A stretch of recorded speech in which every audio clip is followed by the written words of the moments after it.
It's Thursday, the 19th of March, 2026. Welcome to the Fast 5 Business News by Fear and Greed, where we give you the top 5 business stories you need to know in just 5 minutes. I'm Michael Thompson, and good morning, Sean Aylmer. Good morning, Michael. Sean, 5 stories, 5 minutes. Let's go. Story number 1, 2 of Australia's biggest companies, BHP and Woodside Energy, are getting new CEOs, and both of them are internal appointments. The big Australian, let's start there.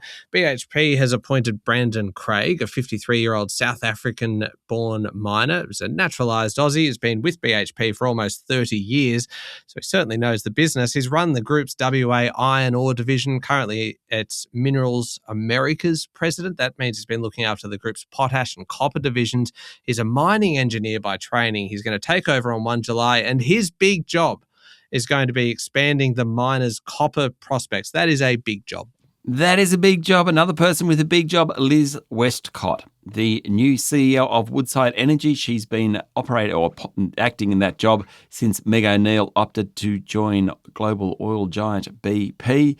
Critical time for Woodside. Oil and gas markets obviously in turmoil over the war in the Middle East, but Woodside's in the middle of this big expansion. So it's got a $16.5 billion Scarborough gas project in WA.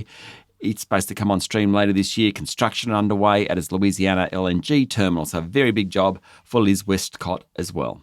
Just thinking about this, Sean, there's been an incredible amount of turnover at Australia's top companies. Is it a good thing? Is it a bad thing? And why are so many of them internal appointments? Yeah, so there's been turnover. The average CEO tenure in Australia for a listed company is 6 years. But in the last 12 months, so we've just talked about Woodside and BHP, Rio, ANZ, Newmont, BlueScope, Sonic, Treasury Wine Estates, Endeavour, REA, Star Entertainment was another one. The list goes on. A few things going on there. We've sort of shifted from post-COVID phase to an AI energy phase. Maybe that takes more skills. Maybe people who know the business are better at taking over, hence internal candidates. Also, in an inflationary world, we haven't seen that since the GFC. New world, that probably makes a difference. Active investors too, well, they're out there to differentiate themselves. They're very active, as in they put more pressure on managers. Managers need to perform. So that's probably all part of the reason. Yeah, high pressure gig. I will pass on that one. Thank you, Sean. On to story number 2. The federal government will today appoint a new fuel czar to coordinate the national response to the global energy crisis that has threatened domestic supply chains and led to these petrol and diesel shortages in regional Australia and price spikes that we are all experiencing right across the country.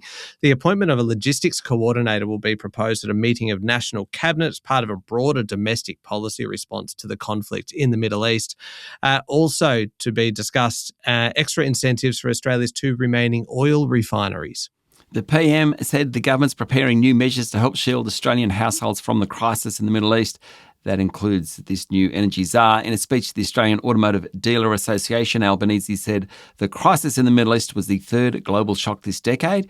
We basically have to operate in a new economic model. Speaking of the Prime Minister, story number 3, Australia is well positioned to avoid a recession, notwithstanding the energy crisis, according to Anthony Albanese, with growth the strongest in 3 years. Still, he will be announcing new measures designed to shield Australia from global uncertainty in coming days. Can't wait. Rather than waiting for the 12 May budget, the Prime Minister said announcements would be brought forward. His comments came after Treasurer Jim Chalmers said no one is forecasting a recession. True.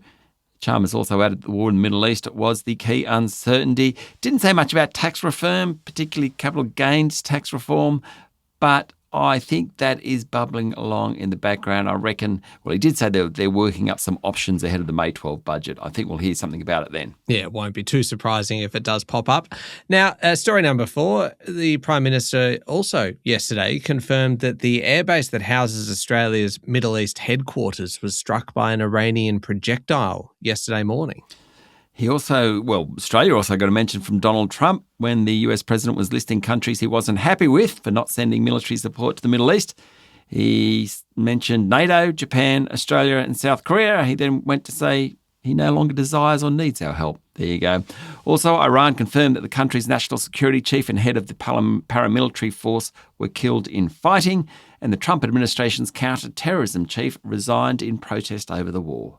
Last one, story number 5. The world of container shipping, Sean, has been I love talking about it. Well, it's genuinely quite interesting, isn't it? Because it's been turned upside down in recent weeks, with carriers adding thousands of dollars in extra charges, and they're even dumping containers at far-flung ports. This is according to shipping groups and removal companies, and consumers are probably the ones that'll have to pay the extra cost, right? Yeah, so the effective closure of the Strait of Hormuz following the Iranian strikes and all the attacks in that region has triggered cancellations, congestions at safe ports, all sorts of things, according to the FT. The largest shipping groups, including MSC, Maersk is another one of the big ones, they've told customers they reserve the right to invoke a 19th century rule that allows them to leave containers at the nearest available port at their client's expense. What's that mean?